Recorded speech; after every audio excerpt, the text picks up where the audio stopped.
మనిషి జీవితంలో జరిగే ప్రతి చిన్న మంచి పని ఒకరోజు మహా ఫలితాన్ని ఇస్తుందా?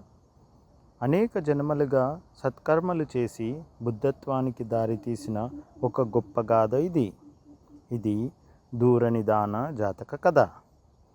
బౌద్ధ జాతక కథలలో బోధిసత్వుని చాలా పూర్వజన్మల కథలను చెప్పే భాగమే దూరనిదానము.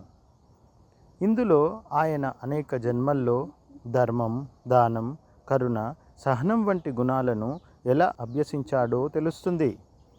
బోధిసత్వుడు కొన్ని జన్మల్లో రాజుగా, కొన్ని జన్మల్లో సాధువుగా, కొన్ని జన్మల్లో సాధారణ మనిషిగా పుట్టాడు. కానీ ప్రతి జన్మలో ఒకే లక్ష్యం, ప్రజల మేలు. దానం చేశాడు, సత్యాన్ని పాటించాడు, కష్టాల్లో ఉన్న వారిని కాపాడాడు. ఈ విధంగా అతని పుణ్యం రోజురోజుకు పెరుగుతూ వచ్చింది. కాలం గడిచే కొద్దీ అతని మనసులో ఒక గొప్ప సంకల్పం పెరిగింది. సర్వజనుల దుఃఖాన్ని తొలగించాలి.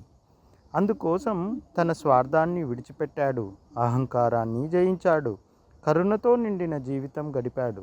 అనేక జన్మల సాధన తర్వాత బోధిసత్వుడు బుద్ధత్వానికి దగ్గరయ్యాడు. ప్రపంచంలోని దుఃఖాన్ని చూసి దానికి మార్గం చూపాలని దృఢ సంకల్పం చేసుకున్నాడు. ఈ సంకల్పమే తర్వాతి జన్మలో బుద్ధుడిగా అవతరించడానికి కారణమైంది. ఈ జాతక కథ మనకు చెప్పేది, చిన్న మంచి పనైనా ఎప్పుడూ వృధా కాదు.